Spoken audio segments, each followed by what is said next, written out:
In this video, I am going to be sharing my income journey using my real numbers. I personally find these types of videos so helpful and inspiring, and I believe that financial transparency is so important. So as a note, I'm sharing this story to help inspire you, and hopefully you'll be able to take something from my journey, because I know I've taken so much from hearing other people's real income journeys.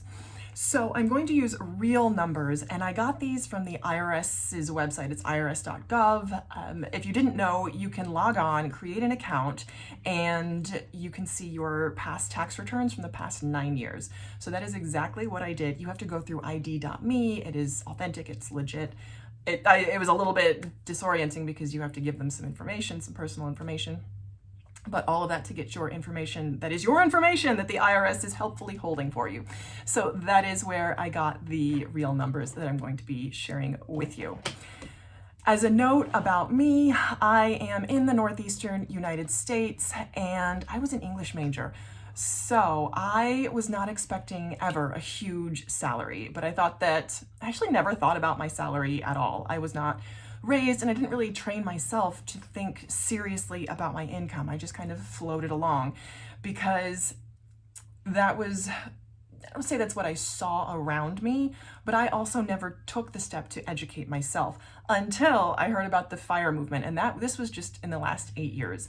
So hearing about the financial independence, retire early movement, and just the idea that I didn't have to be stuck in a 9-to-5 job my whole life, that I could save up. It was possible to save up enough to be able to live off the interest and then not have to worry about a paycheck for your living expenses. So that idea really catapulted me and sparked an interest in taking an interest in my income seriously. I come from a long line of under-earners, specifically under-earning women, so my story is very much about overcoming under-earning.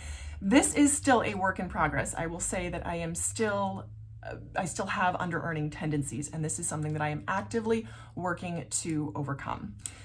So here's a little bit about the types of jobs that I've had in the past. So my very first job was babysitting. I'd been working since I was 12, and I'm the oldest child, and I had been babysitting since I was 12.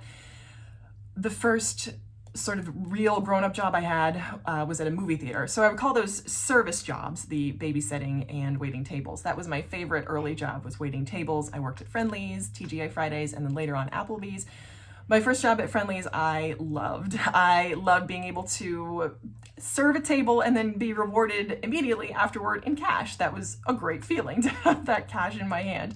And I think advertised when I started was $2.13 an hour, and then you would make at least minimum wage with your taxes or with your tips, but then generally I would clear $13 to $15 on average, which is a really good gig. I really enjoyed that as one of my earlier jobs.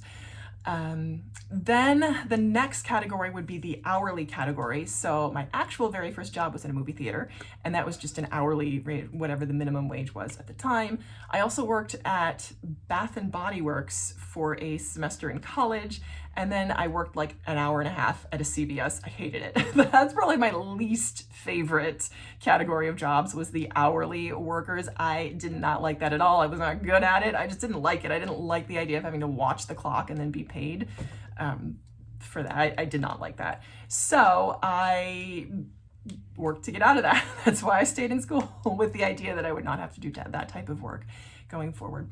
Another category of jobs that I had was the creative category. So I play violin. I grew up playing violin, and I would play at weddings and then at some church services and then be compensated. So that was I loved doing that. I enjoyed doing that because it was something I was doing anyway. I loved to play, and being paid for it was just a dream. And another creative type job that I was doing was copywriting. So just recently I've written some copy and received compensation for that. So I really enjoy doing that as well. It is kind of, I would say that is at the left brain type of work that you have to be creative about, especially with copywriting. I enjoy it. It does take a little bit more energy and focus for me. And then the final category of jobs that I had done is the corporate category. So that specifically is in the area of account management, client success, data analysis, things like that. I started out in sort of the secretarial, the executive assistant area, and then worked my way into more of a marketing role. And that is where I am currently, what I'm currently doing. And that has been the most lucrative. So my goal going forward is to focus on those higher value skills, which brings me to my high value skills era and what I would like to call my, again, high value skills era, but this would encompass the types of work that I've done as an entrepreneur. And that, I would say, takes the skills of consistency, self-evaluation, determination, and market relevancy, meaning I would do work for which people would be willing to pay. So doing work that people would be willing to pay for is what I would call a successful entrepreneur, which is what I would like to, the direction I would like to head. So that is actively what I am working on in 2024 and beyond. So to that end, I'm really focused on sending a relevant, helpful, applicable email every single week. That is one of my specific goals for 2024, and growing my email list. If you would like to check out my email list, I will leave a link in the description below. I am offering a free weekly meal plan template, so you can get that for free when you join my email list. And again, I am aiming to send at least one helpful, relevant email each week as I work on kind of honing my writing skills and my ability to speak directly to you and offer helpful content. So check that out if you are interested. Again, the link is down below. All right, here is the good stuff. This is my financial journey with actual numbers. This is my income journey using actual numbers. So I have my numbers right here again that I got from the IRS website. And I will be using these actual numbers and kind of giving you some history on them. So I will, just as a note, I will only share up to when I filed as an individual. I am now filing, because I am married, I am now filing jointly. So I will not be sharing those numbers. So I'll go through 2021 and kind of give you some history on where I was.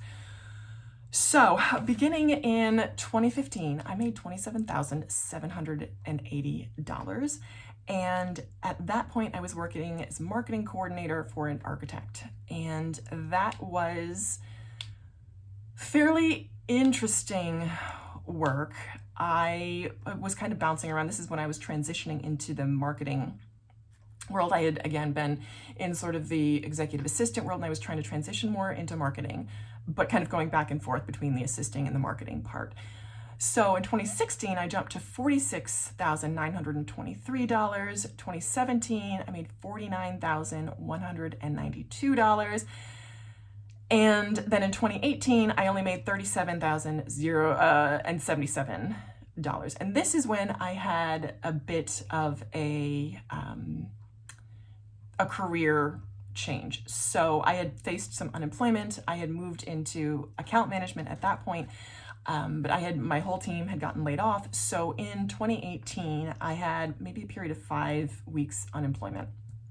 And that's when I made my whole affirmations that got me a job. And that is sort of what sparked, again, an interest in being really focused and paying even further attention to my career. So in 2018, I only made $37,077. 2019, I had found employment. I made $49,560. 2020, I made $50,322, and this is when my gross adjusted income cracked that $50,000 threshold, because I had been making that much on paper, but after deductions and whatnot. So 50,000 is what I actually hit. And in 2021, I hit $53,819. Now that was a big year for me, because I had finally gotten to the point where I felt like my career was taking a step in the right direction. And that was what I learned from kind of taking the experience from the years prior and applying that directly to the work that I was doing currently.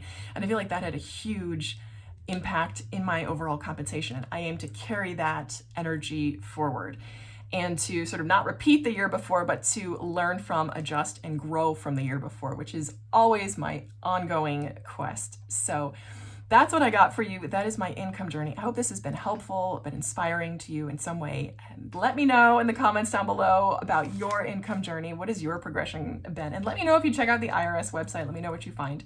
I found it really interesting and helpful, and I wish I had done it sooner. So that's what I have. Thank you as always for watching. I really appreciate you. And if you make it this far in the video, comment down below. I've seen people do this. Comment down below journey. I think that's the comment club for today. Mary Penny's Not Perfection does that too. So the comment is journey. So I'd love to see who makes it that far.